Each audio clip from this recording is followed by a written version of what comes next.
Hey guys, EDDBUD here, and I'm back with another running shoe yay or nay. Before we get into the video, if you're new to the channel or you haven't done so already, hit that subscribe button please, and click the bell for notifications below of when new videos are launched, and smash that like button, I'd be most appreciative. So a new running shoe yay or nay video for you, 4 running shoes that are currently available or forthcoming in the near future. I'm going to comment and discuss whether I might be giving them a whirl. So first one up this week is the Asics Roadblast. Now, I did talk about this one a little bit in the recent running news, a shoe that's kind of appeared out of nowhere. Seems to be a bit of a mixture of the Evo Ride and the Nova Blast from Asics. It looks like there's a Flight Foam Blast section in the heel area of the shoe. It's kind of a little confusing actually, the image that Asics have put out. So it looks like there's an Amplifoam midsole and then another section at the back of that midsole, which is that same stuff that's in the Nova Blast, the Flight Foam Blast. I think I'm coming round to the Flight Foam Blast stuff in the Nova Blast. I've been running some really easy pace miles. They were very easy this morning, I've got to be honest. My legs were, I wouldn't say they were aching or they were exhausted, but I certainly thought it would be a good idea to run some very easy pace recovery miles today. And the Nova Blast did a sterling job. So I'm thinking to myself, sounds like an ideal combination. Some slightly firmer midsole foam in the forefoot area and then the Flight Foam Blast in the heel. Looks like there's a much lower stack height on the Road Blast, possibly a more stable ride overall than the Nova Blast. Still a 10mm drop though in the Road Blast, so it's certainly going to be a shoe perhaps more aimed at a higher pace. Though with the Evo Ride still in my rotation and the Nova Blast to grind down as well, I'm not sure I'm going to really go out of my way to test the Road Blast right now. I think we need a few more pieces of information to come out about it. Maybe if I can spot a couple of reviews, but there's none forthcoming as of yet. I've got to say, the 6 initial colourways of the women's and men's version of the Road Blast just look really uninspiring. Lots of greys and blues and blacks. There's nothing that really popped out at me and said, "Buy me." So for me, the Road Blast, at least for the time being, is going to be a nay. Second shoe on the show today is the Adidas Adizero Boston 9. This is one of those shoes that seems to have been hit really badly by the current lockdown measures, the stalling in production, and the issues across the globe caused by the virus. They did release a Boston Marathon colourway a few weeks back now, but it seems like it was only available in the US. I haven't spotted it over here in the UK. So lots of people have been asking me to test out a shoe from the Boston series.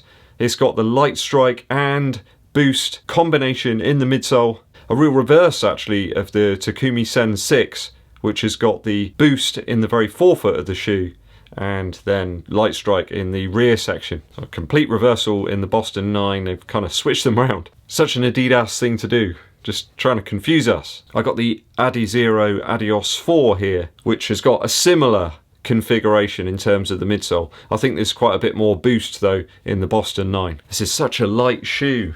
Bit sad really. This is one I haven't really used all that much. It's not that I didn't enjoy it, I just haven't had the opportunity. Maybe I can find some time and some miles this week to grind the outsole down a little bit on this one. Light strike though it appears isn't for everyone, and I have to say it does limit the use of the Takumi Sen 6 for me a little bit to shorter training intervals. Not sure I'd want to race a half marathon in that shoe. Probably a 10k is the most I'd want to race. So Boston 9 still looks like quite a light shoe, so you could probably use it for some daily training. And you know I love a versatile shoe. If it's got that right kind of weight and comfort combination, you can use it all the time. It's a really wonderful shoe to have in your arsenal. It's sad to think though that we might actually not get this Boston Marathon colourway of the Boston 9. I really like the muted reds and the grey upper on this one. Of course you got the Continental outsole to round things off. So I think for me, it's a firm yay for the Adidas Adizero Boston 9. Definitely be trying to pick that one up when it's available. Who knows when that could be. The third shoe on today's show is the Hoka One One Clifton 7. The Clifton's one of those shoes that's a really big deal a few years back. People still laud over that first iteration of the Clifton, a little like they do with the Onitsuka Tiger. When the Clifton was first introduced, it was a really big deal. Kind of game-changing stuff really, whereas everybody was trying to make very lightweight shoes. Hoka kind of went the other way and produced some with huge midsoles. Well, they seemed huge at the time. I think there's bigger ones now. I think the main change on the Clifton 7 will be the differences in the upper from the Clifton 6. For me, the fit in that was just far too narrow, certainly in terms of the arch and in the toe box. It just felt far too cramped for me. And I've got relatively narrow feet as well, so I don't know how people with a much wider foot could possibly get on with it, but obviously people do. I always find that people end up lacing Hokas in a really weird way. They're always really open down here, and then they get tighter and tighter as they creep up towards your ankle. I've seen so many laced up like that. I'm pleased to see that they've put some more rubber into the outsole of the Clifton 7. That was a real big issue with the Rincon. I found that rubber just wore away really quickly, and when you've got an exposed midsole material making up part of the outsole, that starts to become a bit of a problem. Looks they're sticking with a 5mm drop with the Clifton 7, and there seems to be a little bit more material around the heel cup, providing a little bit more protection perhaps. Another change is that they've gusseted the tongue, so maybe there were some issues before that moving around. It's always a bit of a problem. Certainly get that with the Hyperion Tempo.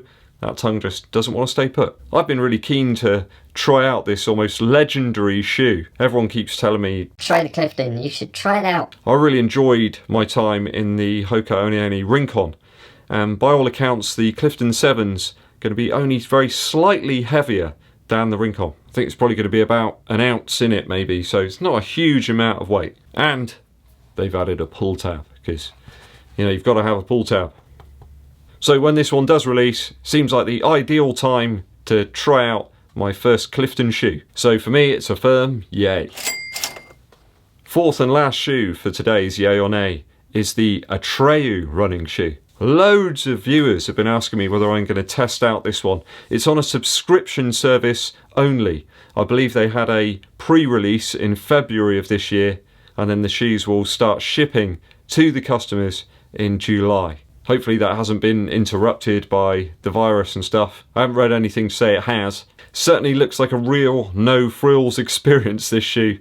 It's going to be very light. The absolute bare minimum of materials being used. In fact, it reminds me a little bit of the EDDBUD shoe in terms of its implementation. Just the basic components of the shoe. None of these crazy overlays or anything, just real basics and necessities. Just a simple tongue, a mesh upper, and then a midsole slash outsole. But I'm kind of confused by the subscription service for this shoe. Certainly looks like a really light shoe, but everybody that's utilised it so far says it's very firm. And when you cope that with an exposed midsole and outsole that's probably going to wear down relatively quickly, they're stating like 150 to 200 miles. They've added in an insole which is more cushioned to perhaps widen the appeal. I'm not really sure that's a shoe you can use on a daily basis unless you're a more perhaps elite seasoned runner. For those of us that want some more cushion, not really sure that's going to be a very economical option. If we're going to be able to wear the shoe every so often, it's going to take us